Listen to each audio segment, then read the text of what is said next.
Πάρτε το Α1, μία κόλλα Α4, διπλώσετε στη μέση, στο αριστερό μέρος γράψτε τα hard skills ακριβώς θέλετε και δεξιά γράψτε 3, 4, 5, 6 χαρακτηριστικά άλλου τύπου που χρειάζεται η θέση. Είναι αναγκαίος ο ρόλος επαγγελματιών interviewers ή ανθρώπων μέσα στα HR οι οποίοι θα εκπαιδευτούν συγκεκριμένα για το πώς διενεργούν μία συνέντευξη. Όταν άνθρωποι είναι εξειδικευμένοι σε οποιοδήποτε τομέα, πολύ απλά κάνουν καλύτερα τη δουλειά από κάποιον ο οποίος δεν είναι.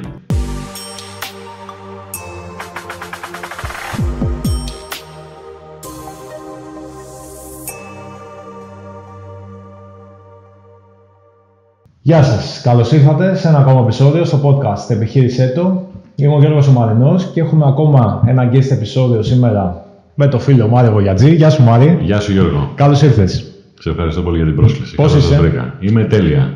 Ωραία, σε ευχαριστώ και εγώ πάρα πολύ που ήρθες.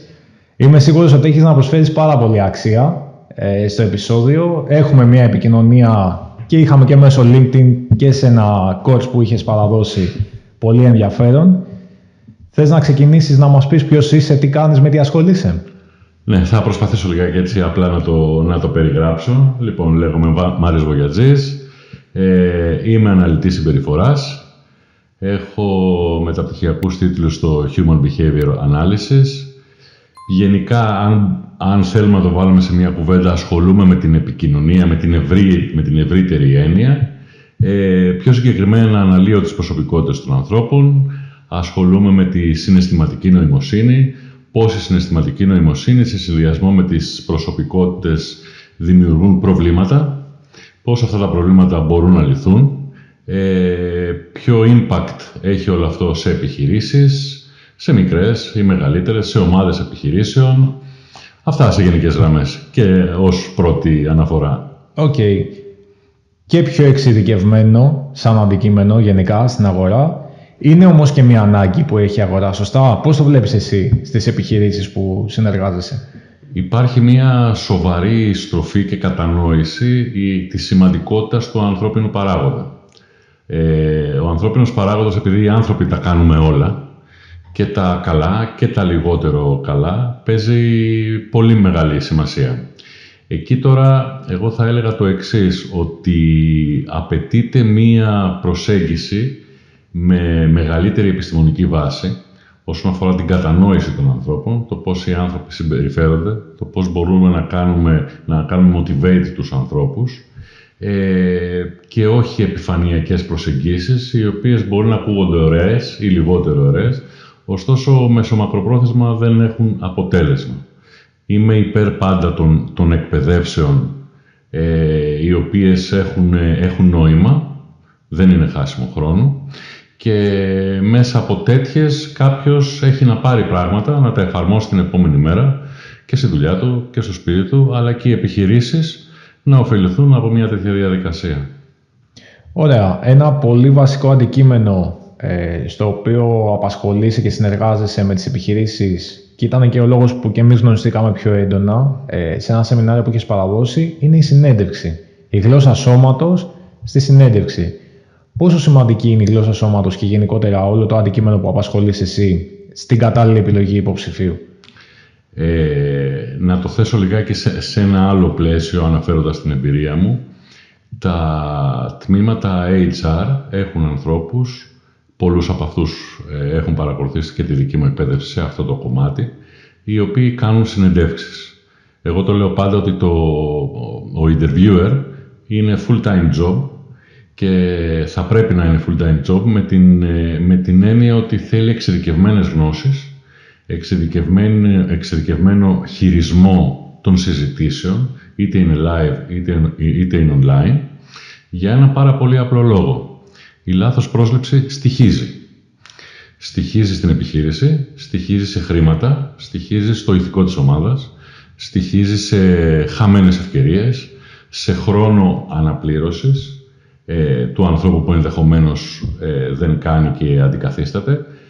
Άρα λοιπόν το interview είναι μια πολύ πολύ σημαντική διαδικασία και η ανάλυση συμπεριφοράς, γιατί περί αυτού πρόκειται. Η γλώσσα του σώματος, ξέρεις, είναι απλά ένα εργαλείο προς την κατεύθυνση της ανάλυσης συμπεριφοράς. Υπάρχουν και άλλα φυσικά. Και η ανάλυση συμπεριφοράς, εάν ψάχνουμε κάτι πολύ συγκεκριμένο, που θα πρέπει να ψάχνουμε κάτι πολύ συγκεκριμένο σε μια συνέντευξη, αν είμαστε σωστά προετοιμασμένοι, μπορεί να μας φέρει σε μια πολύ πλεονεκτική θέση, καταλαβαίνοντας τον άνθρωπο που έχουμε απέναντί μας και βοηθώντας ουσιαστικά την επικοινωνία, αλλά και αποφεύγοντας παγίδες που μπορεί να υπάρξουν μέσα σε μια συνέντευξη από την πλευρά του interviewer. Όπως το αντιλαμβάνομαι, βάζεις και ένα stop λίγο σε ένα μοτίβο, γιατί αυτό είναι και μια επαναλαμβανόμενη συμπεριφορά. Δηλαδή, επιλέγω λάθος άνθρωπο να συνεργαστούμε, δεν πάνε καλά τα πράγματα, έχω τις ζημιές που έχω και είναι και έμεσες οι ζημιές, δηλαδή δεν είναι πάντα εμφανής να δει άμεσα τη ζημιά που έχει από μια λάθος επιλογή υποψηφίου ο επιχειρηματίας. Μετά πάω πάλι στη συνέντευξη, κουβαλώ τα τραύματα από τη συνεργασία που είχα με τον συνεργάτη, τα πετάω στον επόμενο. Και είναι ένα σπιράλ που επαναλαμβάνεται, άρα είναι πολύ αναγκαίος ο ρόλος σου. Εγώ θα έλεγα το εξής. Είναι αναγκαίος ο ρόλος επαγγελματιών interviewers ή ανθρώπων μέσα στα HR, οι οποίοι θα εκπαιδευτούν συγκεκριμένα για το πώς διενεργούν μία συνέντευξη. Θα πάω ένα βήμα παρακάτω το σκεπτικό που αναφέρεις, πέρα από το κόστος που έχουν οι επιχειρήσεις.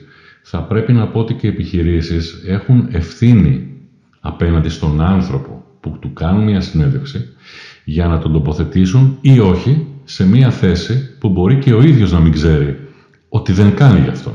Για την προσωπικότητά του και την προσωπικότητά του σε σχέση με τους υπάρχοντες ανθρώπους μέσα στην ομάδα, γιατί και αυτό είναι το ζητούμενο. Υπάρχει λοιπόν μια ομάδα, παράδειγμα, διαπραγματεύσεων, πωλήσεων ή οτιδήποτε άλλο, με 5, 6, 7, 15 ανθρώπους και θέλουμε να βάλουμε και να εντάξουμε μέσα σε αυτή την ομάδα άλλους 2, άλλους 3, άλλους 5.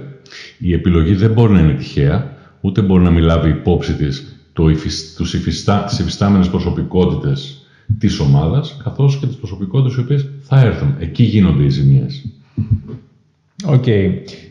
Και επειδή έχουμε κάνει και μια συζήτηση εκτός, γενικότερα επειδή απασχολούμαστε πάρα πολλές ώρες στην εργασία μας, είναι και σαν κοινωνική ευθύνη το να επιλέξω τον κατάλληλο άνθρωπο. Αν θες να το αναφέρεις και αυτό. Προφανώς, σε αυτό ακριβώς αναφέρομαι.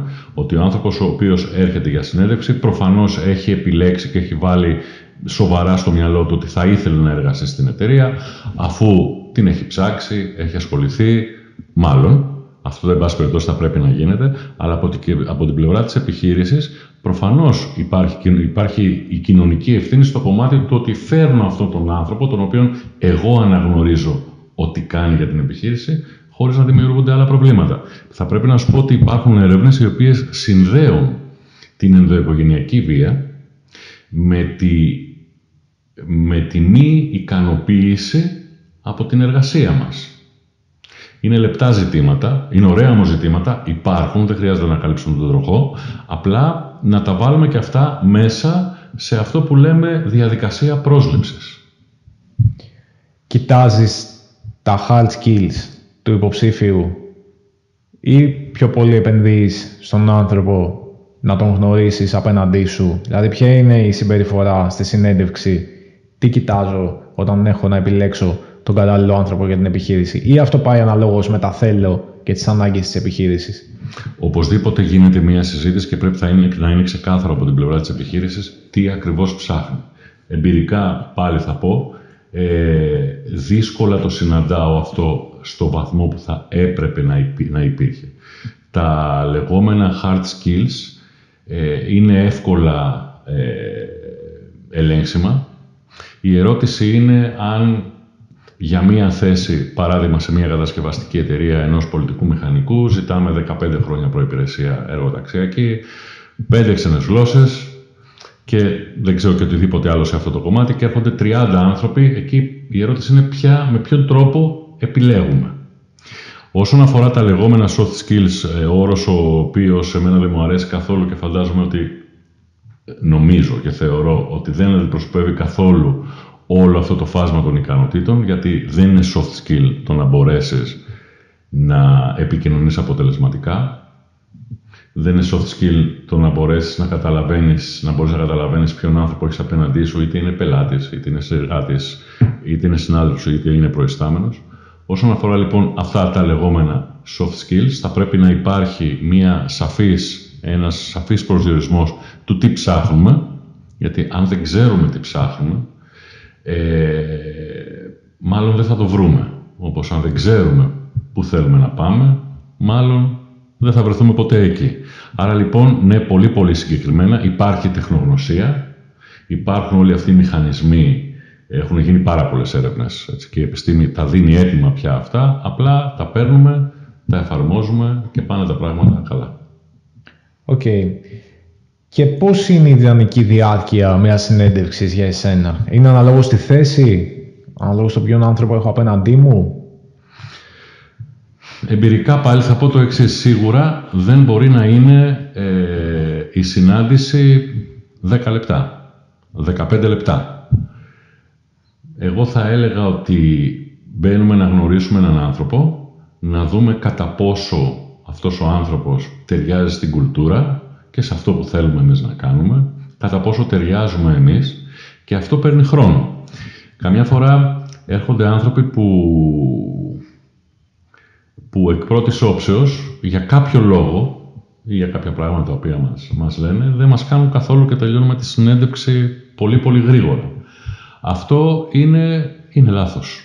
Καμιά φορά χρειάζεται να σκάψει λίγο παραπάνω για να ανακαλύψεις αυτό που από την πρώτη στιγμή δεν φαίνεται. Δεν φαίνεται γιατί ο άλλος δεν μπορεί να το περάσει, γιατί εσύ για κάποιους άλλους λόγους αυτό που βλέπεις, αυτά που ακούς, σε παραπέμπουν, όπως είπες πριν, σε άλλες εμπειρίες ή σε άλλες σκέψεις.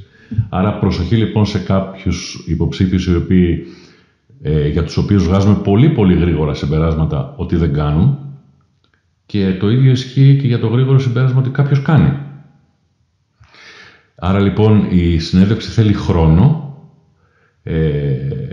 Εγώ στις εκπαιδεύσεις μου λέω στο HR μία δική μου πρόταση, η οποία έχει επιστημονική βάση: μην διαβάζετε τα βιογραφικά.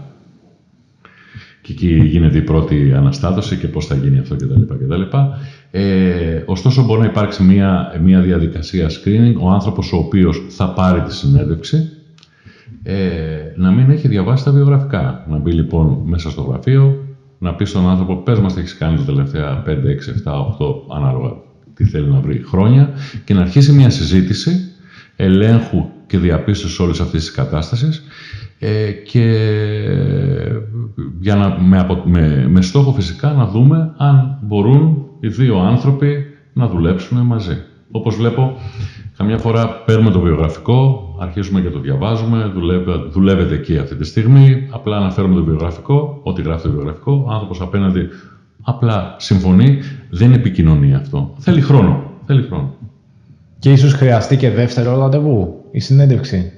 Ναι, μπορεί να χρειαστεί και δεύτερο ραντεβού, με την έννοια ότι θα έχουμε περάσει ένα βασικό στάδιο που κάθε εταιρεία θέτει ως προϋπόθεση, και το δεύτερο ραντεβού μπορούμε να επαναλάβουμε αυτά που είπαμε, να τα διασταυρώσουμε ή αφού έχουμε διασταυρώσει, και στο τέλος να προχωρήσουμε στη συμφωνία ή στη μη συμφωνία, τέλος πάντων. Σε οποιαδήποτε περίπτωση, βγαίνοντας από το δωμάτιο, θα πρέπει να είμαστε βέβαιοι για το ναι, για το ίσως ή για το όχι. Δεν θα πρέπει να υπάρχουν απορίες.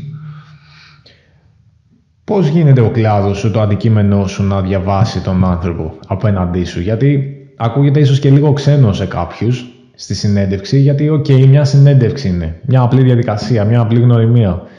Πώς εσύ με την εξειδίκευσή σου φέρνεις ένα καλύτερο συμπέρασμα στην επιχείρηση, στον ιδιοκτήτη της επιχείρησης, στο ποιον θα επιλέξει? Υπάρχει εν πάση περιπτώσει, το επιστημονικό πεδίο του behavioral analysis αναφέρεται σε διάφορα κομμάτια, σε οτιδήποτε μπορεί να χαρακτηριστεί ως συνέντευξη. Η interview μπορεί να χαρακτηριστεί και ένα κομμάτι negotiation. Η interrogation, interview είναι όλα. Να πω το εξής, ότι το ζήτημα είναι καθαρά τεχνικό. Δεν έχουμε μια γυάλινη σφαίρα ή δεν χρησιμοποιούμε την αίσθησή μας ή τη διαίσθησή μας για να καταλήξουμε κάπου. Υπάρχουν μοντέλα συμπεριφοράς, εδώ και αρκετά χρόνια, υπάρχουν πολλές έρευνες πάνω σε αυτό και υπάρχουν διαδικασίες χειρισμού των συζητήσεων, έτσι ώστε, το ξαναλέω για να μην παρεξηγηθούμε, να μπορέσουμε να επικοινωνήσουμε, να βοηθήσουμε την επικοινωνία. Είναι βέβαιο σε οποιοδήποτε περίπτωση ότι όταν άνθρωποι είναι εξειδικευμένοι σε οποιοδήποτε τομέα, πολύ απλά κάνουν καλύτερα τη δουλειά από κάποιον ο οποίος δεν είναι. Άρα λοιπόν υπάρχουν συμπεριφορικά μοντέλα, ξέρουμε πώς οι άνθρωποι επικοινωνούν, ξέρουμε με ποιον τρόπο οι άνθρωποι δυσκολεύονται να μας πούνε πράγματα και τους βοηθάμε, ξέρουμε με ποιον τρόπο και εμείς πρέπει να αποφύγουμε άλλου είδους τα λεγόμενα biases για να μπορέσουμε να επικοινωνήσουμε. Είναι μια διαδικασία η οποία έχει μεγάλη επιστημονική βάση στην ανάλυση συμπεριφοράς και προφανώς πάει καλά. Και θυμάμαι που είχες αναφέρει στο σεμινάριό σου ότι βασίζονται πάρα πολύ σε έρευνες και συμπεράσματα που έχουν προκύψει από το στρατό, σωστά, από FBI, καλά θυμάμαι. Η ανάλυση συμπεριφοράς και γενικά πράγματα τα οποία έχουν να κάνουν με τέτοια θέματα και άλλα θέματα, επειδή χρειάζονται χρόνια ερευνών, που σημαίνει χρηματοδότηση, τα κράτη μπορούν να χρηματοδοτήσουν τέτοιες διαδικασίες για άλλους λόγους, κυρίως για στρατιωτικούς ή για, να μην πω στρατιωτικούς, για λόγους ασφαλείας, όπου μετά λοιπόν παίρνει η αγορά, να το πω έτσι, τις έρευνες, τις προσαρμόζει και τις κάνει κάτι έτσι ώστε να μπορέσει να τα χρησιμοποιήσει. Αυτό γίνει και με την ανάλυση συμπεριφοράς. Και αυτή τη στιγμή, και πάντα φαντάζομαι θα συμβαίνει, όλες οι έρευνες οι οποίες προχωράνε, είμαστε σε ένα process, ένα ongoing process, όλες οι έρευνες οι οποίες βασίζονται και ερευνούν την ανθρώπινη συμπεριφορά, αφορούν πολύ την ασφάλεια. Την ασφάλεια σε επίπεδο τρομοκρατίας, σε επίπεδο χώρων οι οποίοι μεγάλης υψηλής συνάθρησης και ανθρώπων, μολ, αεροδρόμια κτλ. Από εκεί έρχονται. Οκ. Οπότε μπορείς αντίστοιχα να δεις τη συμπεριφορά ενός ανθρώπου μέσα στη μάζα, σωστά, και να βγάλεις ένα συμπέρασμα για το τι μπορεί να σκέφτεται. Ναι, υπάρχουν ειδικές εκπαιδεύσεις και ειδικές μεθοδολογίες πάνω στην ανθρώπινη συμπεριφορά, ανάλυση της ανθρώπινης συμπεριφοράς, οι οποίες προφανώς εξετάζουν τέτοιου είδους ζητήματα. Δηλαδή, σε χώρους οι οποίοι, σε ένα αεροδρόμιο, για παράδειγμα, είναι λογικό να υπάρχει ένας έλεγχος του τι συμβαίνει. Το ποιος άνθρωπος μπαίνει, το πώς συμπεριφέρεται, ποια είναι τα αναμενόμενα μοτίβο συμπεριφοράς ενός μέσου ταξιδιώτη και ενδεχομένως ποιες είναι οι αποκλίσεις από αυτή τη συμπεριφορά. Αυτό ψάχνουμε στην ανάλυση συμπεριφοράς. Ξέρουμε το πώς συμπεριφέρονται οι άνθρωποι, ψάχνουμε τις αποκλίσεις αρχικά και μετά προσπαθούμε να εξηγήσουμε γιατί υπάρχουν αυτές οι αποκλίσεις. Οκ. Και επειδή έχεις κληθεί και για ποινικές υποθέσεις γενικότερα στο παρελθόν, εκτός από το κομμάτι της συνέντευξης, μπορείς για παράδειγμα να είσαι σε ένα meeting εταιρικό και αναλόγως στο πώς συμπεριφέρεται ο καθένας να βγάλεις ένα συμπέρασμα στο ποιος είναι καλά μέσα στην επιχείρηση, να το πω έτσι, στο ποιος είναι με το ένα πόδι εκτός.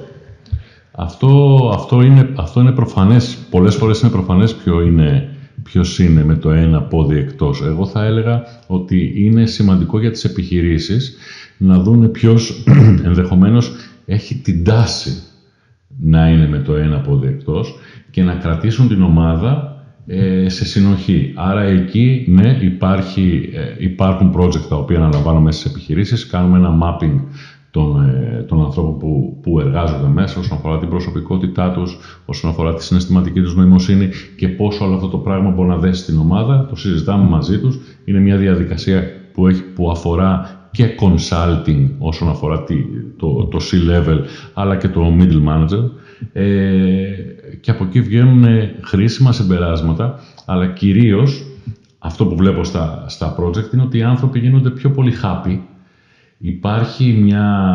Προκύπτει μια συνειδητοποίηση του ποιος είμαι, πώς λειτουργούμε στην ομάδα, ποια είναι τα δυνατά μου σημεία, ποια είναι τα challenges μου και έτσι λοιπόν συζητάμε ουσιαστικά για ένα self-improvement και self-development, το οποίο έχει άμεσο αποτέλεσμα σε αυτά που προσπαθεί η επιχείρηση να πετύχει ή να αποφύγει. Ναι, γιατί στο τέλος της ημέρας και εγώ, για παράδειγμα, μπορεί να απασχολούμαι κάπου σε μια επιχείρηση, δεν σημαίνει ότι ξέρω τι μου γίνεται ή τι θέλω ή αν είμαι καλά ή όχι. Μπορεί να μου φταίει κάτι, αλλά είναι αυτό που ακούμε στην καθημερινότητα, το δεν ξέρω τι μου φταίει. Έτσι, άρα να προκύψει μια αναγνώριση, μια συνειδητοποίηση μέσα από αυτό το mapping που λες. Ναι. Προκύπτει. Η διαδικασία αυτή ξεκινάει με μια εκπαίδευση όλων των ανθρώπων στο conflict management, συνεχίζει με one-to-one συνεντεύξεις που ψάχνουμε συγκεκριμένα πράγματα και ξαναγυρίζουμε και στη διοίκηση. Σε αυτή τη διαδικασία συμμετέχει και η διοίκηση στο one-to-one εννοείται. Ξαναγυρίζουμε και στη διοίκηση, ξαναγυρίζουμε και στους ανθρώπους που εργάζονται και βρίσκουμε το τι συμβαίνει.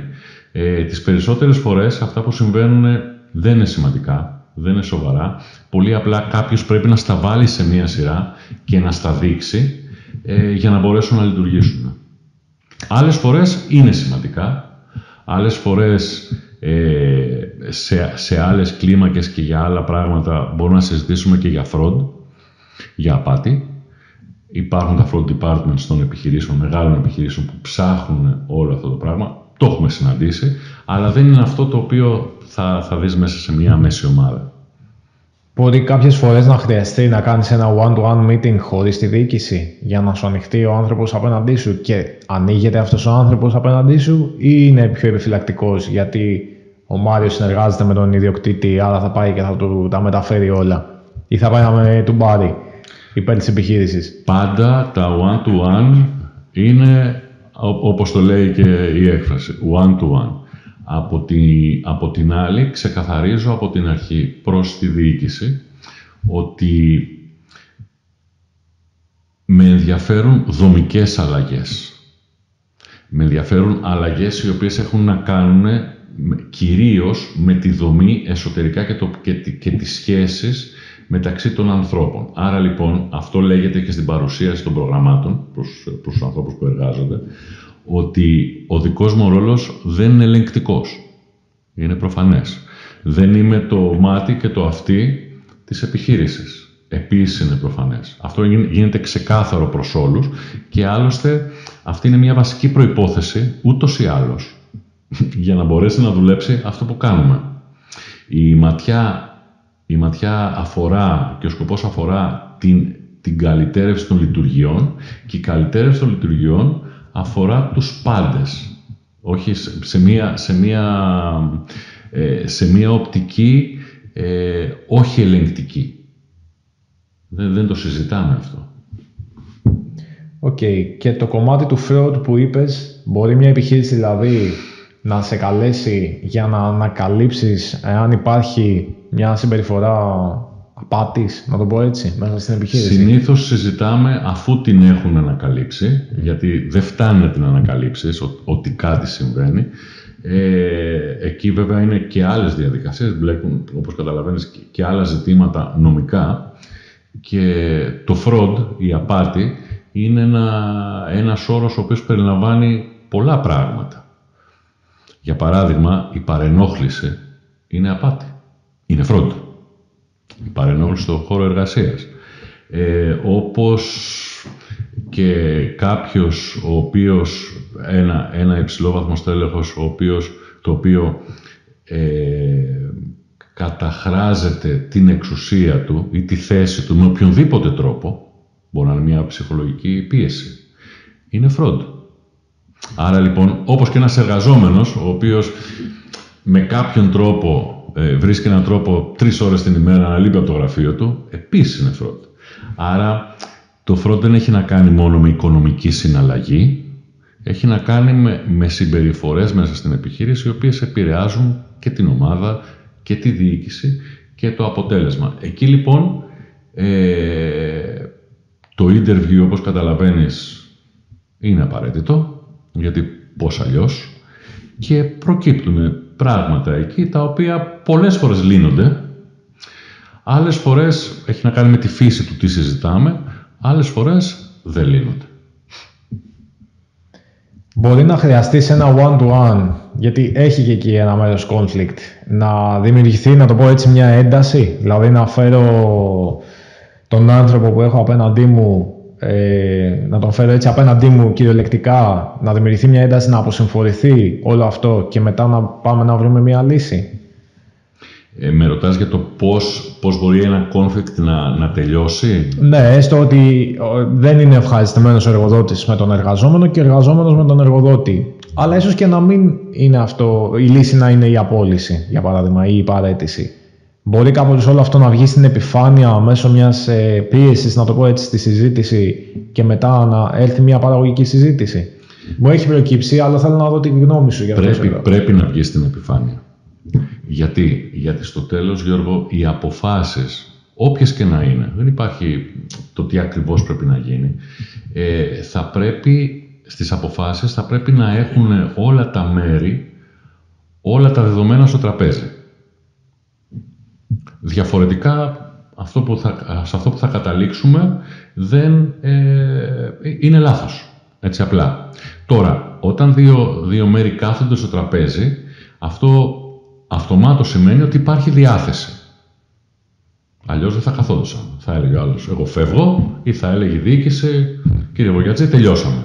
Από τη στιγμή που καθόμαστε, υπάρχει διάθεση.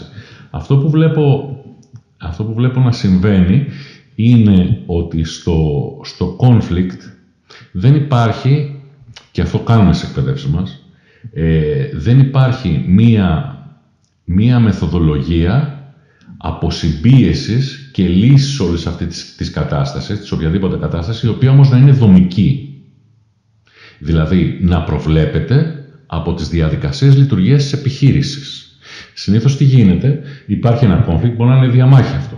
Μπορεί να είναι οτιδήποτε, τα συζητάνε μεταξύ τους ή τα συζητάει η μία πλευρά με τη διοίκηση ή και οι δύο με τη διοίκηση και εκεί τελειώνει το θέμα. Όμως αυτός δεν είναι ο σωστός τρόπος.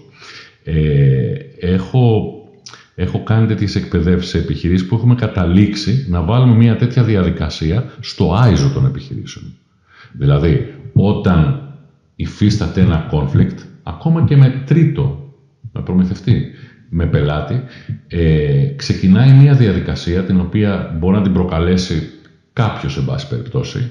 Η διοίκηση, όχι η διοίκηση, οποιοσδήποτε άλλος, όπου καθόμαστε, εξετάζουμε κάποια πράγματα και ο ένας πυλώνας είναι τι έγινε και τι έφτεξε και ο δεύτερος πυλώνας έχει να κάνει με το ποια actions πρέπει να πάρουμε για να μην ξαναβρεθούμε πάλι στην ίδια θέση. Αλλά ξαναλέω, όλο αυτό μια πολύ συγκεκριμένη δομική διαδικασία εντός της επιχείρησης. Δηλαδή, ένα οποιοδήποτε conflict δεν τελειώνει διαφορετικά όταν ακολουθήσεις κάτι τέτοιο. Όταν πεις, εγώ θα κάνω αυτό. Άρα, συμβαίνει κάτι, θα πρέπει να ακολουθεί η διαδικασία όπως ακολουθούνται και άλλες διαδικασίες σε πολλά πράγματα μέσα στην επιχείρηση. Οπότε έχει εκπαιδευτεί πλέον ο επιχειρηματίας, ο ιδιοκτήτης και αυτό μεταφέρθηκε στους κανόνες ISO και ξέρει τι να κάνει από εδώ και πέρα. Βεβαίως. Τέλειο. Και έτσι βγαίνουμε όλοι happy, ανεξάρτητα αν συνεχίζουμε ή δεν συνεχίζουμε. Δηλαδή δεν μένει μόνο στους δύο ανθρώπους και κανείς δεν μπορεί να πει σε αυτή τη διαδικασία, κανείς δεν μπορεί να πει σε τέτοιες περιπτώσεις ότι «ΟΚ, εντάξει, δεν πειράζει, πάμε παρακάτω». Θα πάμε παρακάτω, αλλά έχουμε τρόπο να πάμε παρακάτω. Και σε κάνει έτσι αυτό που λέω εγώ και πιο ελκυστικό μαγαζί μετά. Έτσι, στο να έρθει κάποιος υποψήφιος να συνεργαστεί με αυτή την επιχείρηση από τη στιγμή που ξέρει ότι ακόμα και σε διαδικασίες ανθρώπινου δυναμικού έχεις όλη αυτή τη σειρά και τη διαδικασία στο να διαχειρίζεις σε κάθε κατάσταση, ακόμα και μια κρίση μέσα στην επιχείρηση, είναι λίγο πιο ασφαλές. Ναι, είναι asset στην πραγματικότητα γιατί δεν μπορεί κάποιος ο οποίος ενδεχομένως να έχει μεγαλύτερη εξουσία ή υψηλότερη θέση να παρακάμψει τη διαδικασία. Αυτό είναι το ωραίο της υπόθεσης, δηλαδή εξασφαλίζει και το κομμάτι το πιο χαμηλό, όπως και από την ίδια πλευρά εξασφαλίζει και το up-level management, το οποίο μπορεί να βρεθεί και βρίσκονται σε δύσκολες καταστάσεις και πώς το διαχειρίζονται Άστο. Δεν πειράζει. Μην δίνει σημασία. Αυτό το πράγμα όμως δουλεύει και στο τέλος μπορεί και να γίνει και κουλτούρα. Αυτό είναι το επικίνδυνο. Άρα λοιπόν φτιάχνουμε μια άλλη κουλτούρα, στην οποία συμφωνούμε όλοι, ότι όταν κάτι δεν πάει καλά, θα κάνουμε αυτό. Και δουλεύει. Η έλλειψη επικοινωνίας, πολύ σημαντικό. Άρα είσαι το φάρμακο για τις επιχειρήσεις πρακτικά, έτσι. Πώς είναι να μπορείς να διαβάζεις τους ανθρώπους στην καθημερινότητά σου? Πώς είναι για σένα, πώς το βιώνεις, αν φοβάται ο κόσμος να έρθει να σου μιλήσει, να κουνηθεί, γενικά? Στην πραγματικότητα όλοι διαβάζουμε τους ανθρώπους. Γιατί πολλές φορές λέμε αυτός μου φάνηκε έτσι ή δεν μου φάνηκε ή μου φάνηκε αλλιώς. Υπάρχει λοιπόν ένας μηχανισμός αποκωδικοποίησης και στην πραγματικότητα είναι και ένα κριτήριο όπως κρίνουμε ανθρώπους. Το πώς κρίνουμε τους ανθρώπους. Οι κινήσεις, η όλη συμπεριφορά. Από εκεί και πέρα υπάρχει λοιπόν ένας μηχανισμός ο οποίος μας επιτρέπει σε όλους τους ανθρώπους να έχουν μία άποψη. Το να το κάνουμε λίγο πιο επιστημονικό δεν χρειάζεται πάντα. Δηλαδή, χρησιμοποιούμε τέτοιου είδους γνώσεις όταν χρειάζεται. Δεν τη χρησιμοποιούμε άμα θα πάμε να πάρουμε έναν καφέ και κάποιος μπορεί να μας κοιτάξει καλύτερα ή λιγότερο καλά. Είναι ok, φεύγουμε με μία αίσθηση και πάμε ξανά ή δεν ξαναπάμε. Όταν όμως έχει νόημα γιατί υπάρχει διακύβευμα, πού μπορεί να υπάρχει διακύβευμα? Στη δουλειά μας, με τους συναδέλφους μας, με τους προϊσταμένους μας, με τους πελάτες μας, στο σπίτι μας, με τα παιδιά μας. Εκεί πρέπει να είσαι λίγο πιο προσεκτικός. Όταν έχεις τέτοιου είδους γνώση, προφανώς τα πράγματα γίνονται πιο εύκολα, πιο καθαρά και καλό θα είναι να χρησιμοποιείτε αυτή η γνώση προς όφελος της επικοινωνίας. Γιατί έτσι λύνονται τα ζητήματα. Και αντιλαμβάνεσαι πίσω από τις συμπεριφορές, πίσω από τις λέξεις και καμιά φορά αυτό είναι εξαιρετικά χρήσιμο γιατί αποφεύγεις πράγματα. Αν θέλεις. Αν δεν θέλεις, δεν τα αποφεύγεις. Άρα είναι καλό να ξέρεις και πολεμικές τέχνες ταυτόχρονα. Μπορεί καμιά φορά.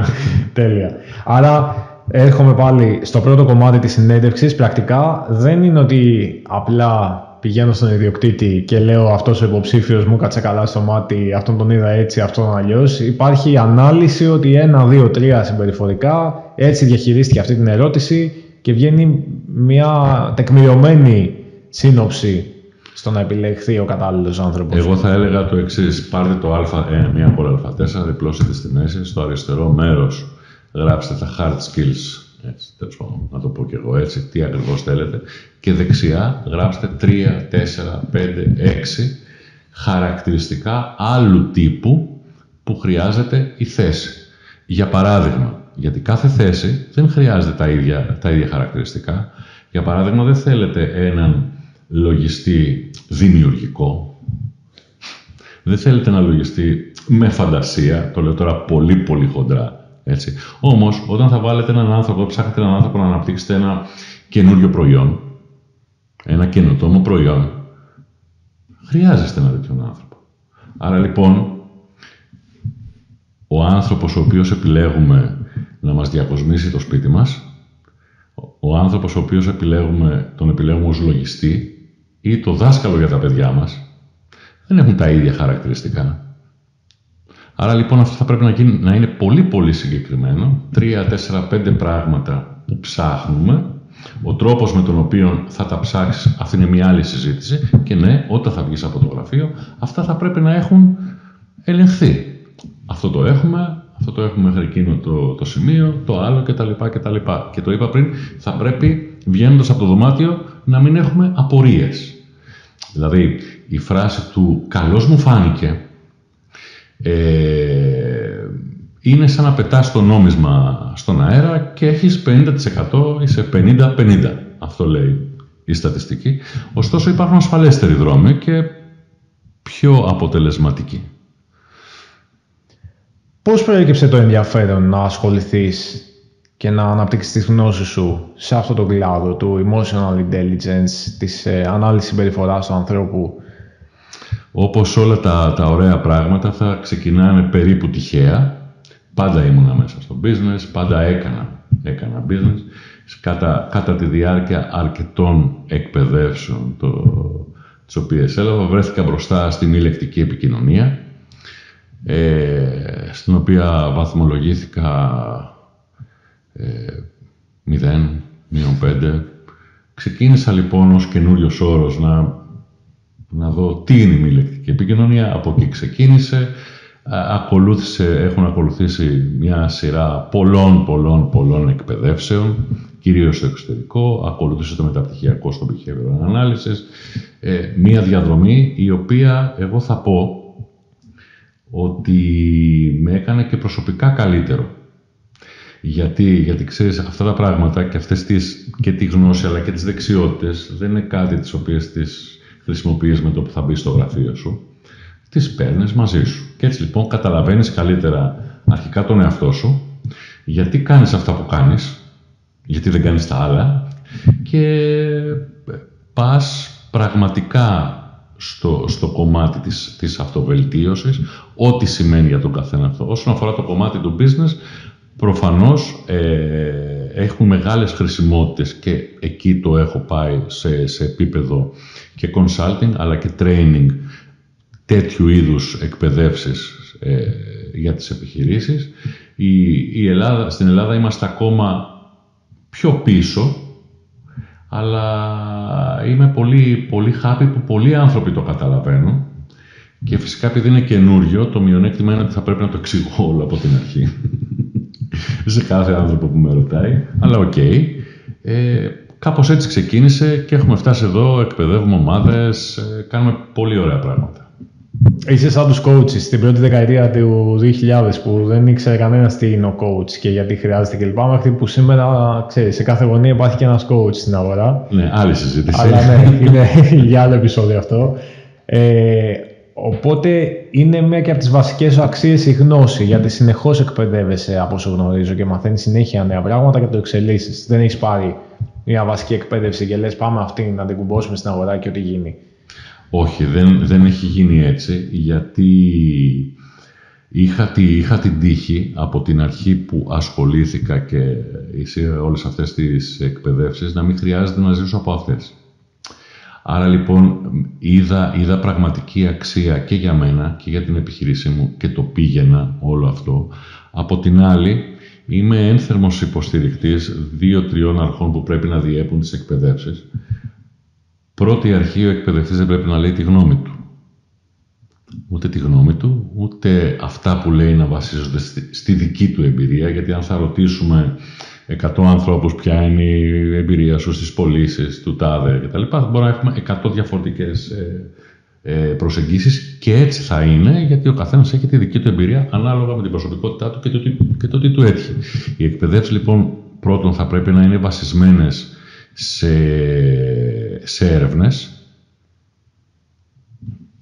Γιατί εμένα με ρωτάνε συχνά, αυτό που ψάχνω εγώ στις εκπαιδεύσεις είναι η αλλαγή συμπεριφοράς. Αυτό ψάχνουμε. Αυτός είναι ο στόχος. Και όταν σε ρωτάνε, κύριε Βογιατζή, μας προτείνετε να αλλάξουμε τη συμπεριφορά, τον τρόπο που χειριζόμαστε κάποια πράγματα σε διαπραγματεύσεις, σε πωλήσεις, στο προσωπικό, πού το είδατε γραμμένο εσείς αυτό? Γιατί εγώ αύριο θα πάω να το κάνω. Και αν αυτό που μου λες είναι δική σου άποψη ή ο τρόπος που εσύ βλέπεις τα πράγματα, εγώ μπορώ να πάθω ζημιά. Άρα λοιπόν θα πρέπει να είναι βασισμένο οτιδήποτε λέμε πάνω σε έρευνες σχετικές, οι οποίες δεν μπορούν να αμφισβητηθούν. Άρα δεν λέμε άποψη, δεν λέμε την εμπειρία μας ως απόδειξη αυτού που λέμε. Ο εκπαιδευτής μπορεί να πει και την εμπειρία του, αλλά μέχρι εκεί. Και η βιβλιογραφία και η παροχή βιβλιογραφίας στους εκπαιδευόμενους είναι βασικό συστατικό, γιατί κάποιος μπορεί να θέλει να το πάει παρακάτω. Δεν φτάνει μια εκπαίδευση. Δεν φτάνουν 8 ώρες, 16 ώρες, 24 ώρες. Θα πρέπει κάποιος δίνει τις βασικές αρχές και θα πρέπει ο άλλος να μπορεί να το πάει παρακάτω. Αλλά αν έχεις πει τη γνώμη σου, δεν μπορεί να πάει τη γνώμη σου παρακάτω. Μπορεί να πάει τη γνώση παρακάτω, μπορεί να πάει την επιστήμη παρακάτω. Ναι, είναι πολύ σημαντικό αυτό που ακούγεται και το αναφέρεις και για τα standards της ποιότητας της υπηρεσίας που έχω να προσφέρω στην αγορά. Για μένα είναι πάρα πολύ σημαντικό και σε ευχαριστώ που το αναφέρεις και εδώ στην εκπομπή. Και επειδή ανέφερες λίγο και για το παράδειγμά σου, το πώς ξεκίνησε, ότι ήταν επειδή το ήθελες και όχι επειδή αναγκάστηκες ή έπρεπε να μπεις, να μάθεις κλπ. Και είναι ωραίο που έγινε από επιλογή, γιατί σημαίνει ότι έχω βάλει περισσότερο μεράκι σε αυτό. Ήθελα να μου πεις τι είναι για σένα επιχειρηματικότητα. Το podcast λέγεται «Επιχείρησέ το», απευθύνεται κυρίως σε ανθρώπους που έχουν μεντάλη επιχειρηματία. Εσύ πώς αντιλαμβάνεσαι την έννοια επιχειρηματικότητα? Η επιχειρηματικότητα αρχικά είναι ταυτόσιμη με τη δημιουργία. Άρα λογιστές δεν μπορούν να γίνουν επιχειρηματίες, έτσι? Όχι, μπορούν να γίνουν επιχειρηματίες. Πρόσεχε, γιατί είναι ο editor λογιστής. Όχι. Θέλουμε την έγνοια του. Ξεκάθαρα. Του λέμε, τα παίρνουμε πίσω, αν για κάποιο λόγο θέλουμε. Όχι, αστείευαμε. Ωραία. Η δημιουργικότητα έχει να κάνει με το φτιάχνω κάτι νέο, όμως το επιχειρώ έχει και ένα κομμάτι το οποίο λέγεται ρίσκο. Ωραία. Εκεί λοιπόν θέλει προσοχή. Ωστόσο, υπάρχουν, αν θα μπορούσα να δώσω έτσι κάποια tips, το πρώτο που θα έλεγα θα ήταν δώστε χρόνο.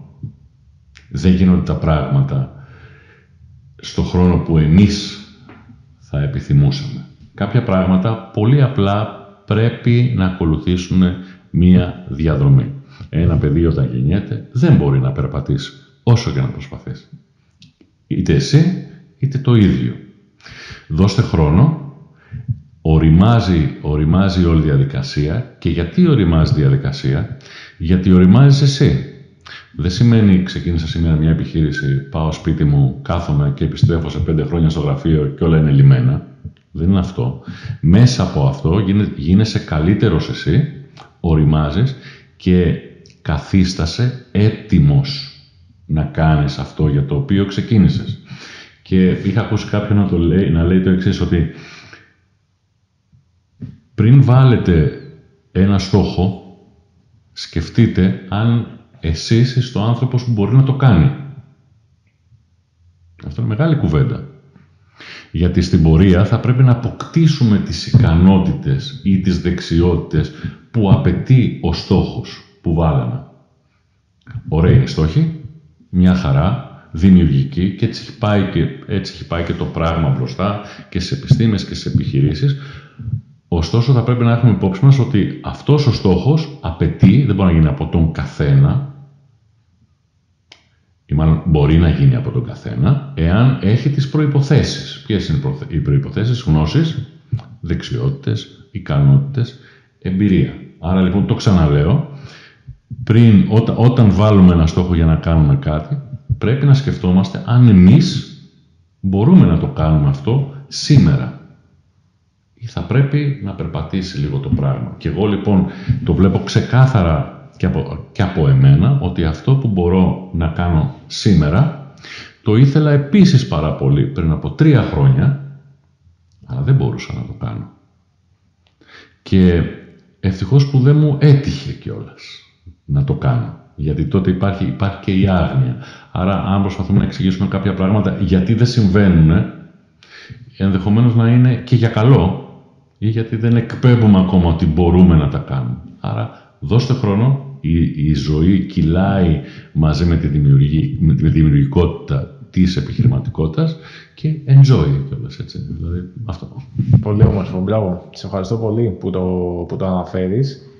Και φτάνοντας σιγά σιγά προς το κλείσιμο, έχεις ιδρύσει το Ινστιτούτο Γλώσσας Σώματος, το Body Language Institute.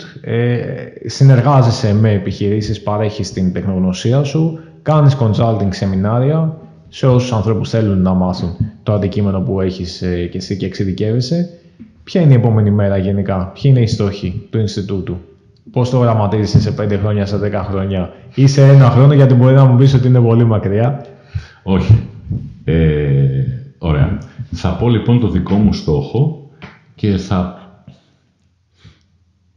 θα παραδεχτώ ότι ακόμα δεν είμαι ο άνθρωπος που μπορεί να τον πετύχει. Έτσι. Φιλοδοξώ όμως στα επόμενα χρόνια, όχι λίγα, τώρα ξέρεις, όσο μεγαλώνεις, βάζεις και πιο μακρινούς στόχους, ελπίζοντας να είσαι εδώ ακόμα, εν πάση περιπτώσει. Εγώ θα έλεγα το εξής, με ενδιαφέρει αρκετά το κομμάτι της έρευνας πάνω στην ανθρώπινη συμπεριφορά. Με ενδιαφέρουν προγράμματα τα οποία μπορούν να φανούν χρήσιμα στην κοινότητα. Μιλάω για προγράμματα, για παράδειγμα, καλλιέργειας και αύξησης συναισθηματικής νοημοσύνης. Και όταν συζητάω για την κοινότητα, τέτοια προγράμματα πρέπει να εφαρμοστούν στην εκπαίδευση, στους δασκάλους, στους καθηγητές, στα ίδια τα παιδιά, στους γονείς.